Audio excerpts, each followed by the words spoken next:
ಪ್ರೀತಿಯ ಮಕ್ಕಳಿಗೆ ಸ್ವಾಗತ. ಹಿಂದಿನ ವಿಡಿಯೋದಲ್ಲಿ ವಿಜಾತಿಯ ಒತ್ತಕ್ಷರಗಳನ್ನು ಓದುವ ಬರೆಯುವ ಸುಲಭ ವಿಧಾನವನ್ನು ನಾವು ತಿಳ್ಕೊಂಡಿದ್ವಿ.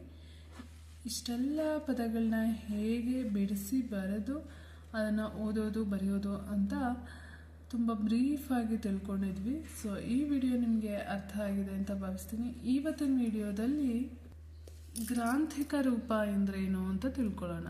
ಅಂದರೆ ಕೆಲವೊಂದು ಪದಗಳು ನಾವು ಆಡುವಾಗ ಮಾತನಾಡುವಾಗ ಯಾವ ಥರ ಉಚ್ಚರಿಸ್ತೀವೋ ಅದೇ ಥರ ಪದಗಳಿರುತ್ತೆ. ಅದನ್ನು ನಾವು ಬರೆಯುವ ವಿಧಾನದಲ್ಲಿ ಹೇಗೆ ಬರೀಬೇಕು ಅಂತ ತಿಳ್ಕೊಳ್ಳೋಣ. ಮೊದಲನೇದಾಗಿ ಸೇರ್ಕೊಂಡು,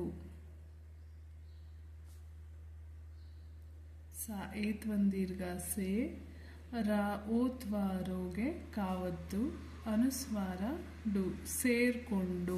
ಇದನ್ನು ನಾವು ಮಾತನಾಡುವಾಗ ಈ ಥರ ಮಾತಾಡ್ತೀವಿ. ಆದರೆ ಬರವಣಿಗೆ ರೂಪದಲ್ಲಿ ಹೇಗೆ ಬರಿಬೇಕಪ್ಪ ಅಂದರೆ ಸೇರಿಕೊಂಡು, ಸೇ ರಿ ಕೋ ಡು. ಈ ಪದನ ನಾವು ಗ್ರಾಂಥಿಕ ರೂಪ ಅಂತ ಹೇಳ್ತೀವಿ. ಕನ್ನಡದಲ್ಲಿ ಪದ್ಯಗಳನ್ನು ಬರೆಯುವಾಗ ಈ ಥರ ಪದಗಳನ್ನ ನಾವು ಕೆಲವೊಂದು ಪದ್ಯಗಳಲ್ಲಿ ಕಾಣ್ಬೋದು. ತಿದ್ದುಕೊಂಡು,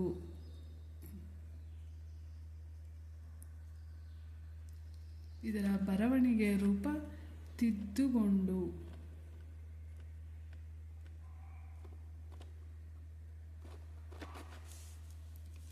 ನೆಕ್ಸ್ಟ್ ಚೆಲ್ಕೊಂಡು,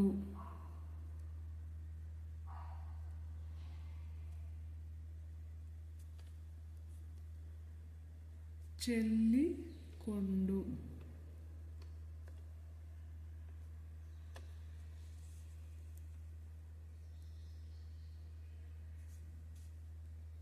ಮಾರ್ಕೊಂಡು,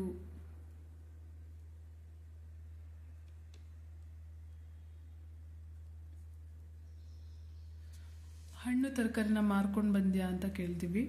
ಆಗ ಮಾರ್ಕೊಂಡು ಅನ್ನೋ ಪದನ ನಾವು ಆಡು ಮಾತಿನಲ್ಲಿ ಬಳಸ್ತೀವಿ. ಈಗ ಅದರ ಬರವಣಿಗೆಯ ರೂಪ ಮಾರಿಕೊಂಡು.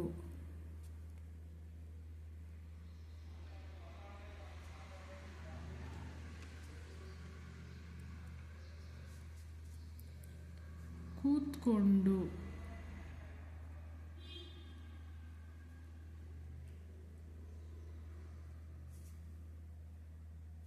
ಕೆಳಗಡೆ ಕೂತ್ಕೊಂಡು ಊಟ ಮಾಡ್ತಿದ್ಯಾ ಅಂತ ಕೇಳ್ತೀವಿ. ಹಾಗೆ ಕೂತ್ಕೊಂಡು ಪದನ ಆ ಸಂದರ್ಭದಲ್ಲಿ ನಾವು ಬಳಸ್ತೀವಿ. ಅದರ ಬರವಣಿಗೆ ರೂಪ ಕುಳಿತುಕೊಂಡು.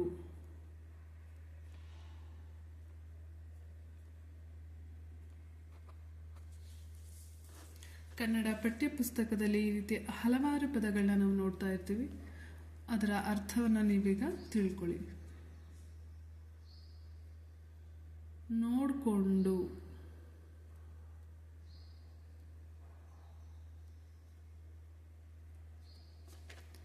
ನೋಡಿಕೊಂಡು,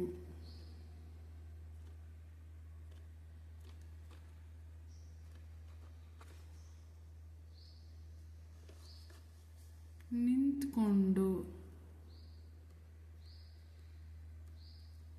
ಅಲ್ಲಿ ನಿಂತ್ಕೊಂಡು ಏನು ನೋಡ್ತಾ ಇದೆಯಾ ಅಂತ ಕೇಳ್ತೀವಿ.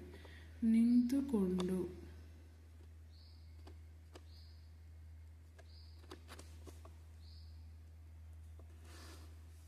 ಹೆಚ್ಚಾವು,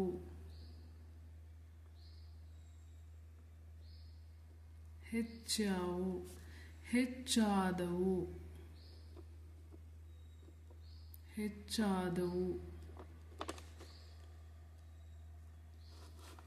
ಸಿಟ್ಯಾಕೆ, ಸಿಟ್ಯಾಕೆ,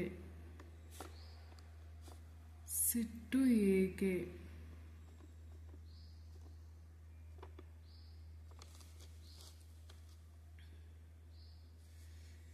ಬೆಳೆಯಾಲಿ,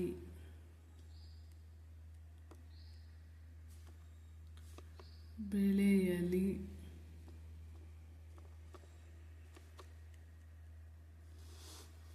ಮುಗಿದಾವು,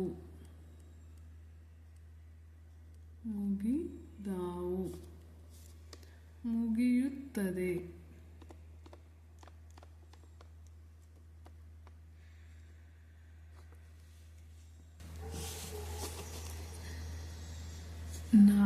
ಹಿಡಿದ ನಾನ್ ಹಿಡಿದ ನಾನು ಹಿಡಿದ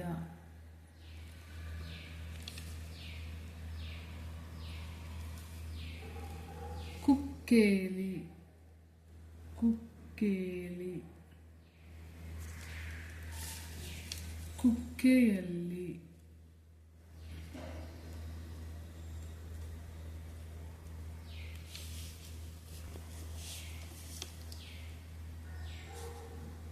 ಸೊಸಿ ಸೊಸಿ ಅಂದರೆ ಸೊಸೆ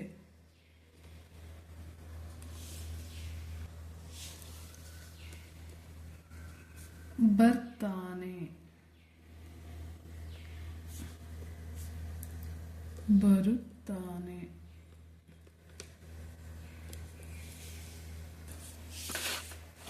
ಇವತ್ತಿನ ವಿಡಿಯೋದಲ್ಲಿ ನಾವು ಎಷ್ಟೆಲ್ಲ ಗ್ರಾಂಥಿಕ ಪದಗಳನ್ನ ಹೇಗೆ ಬರೆಯೋದು ಅಂತ ತಿಳ್ಕೊಂಡ್ವಿ. ಮತ್ತೊಂದು ಸರಿ ಓದೋಣ.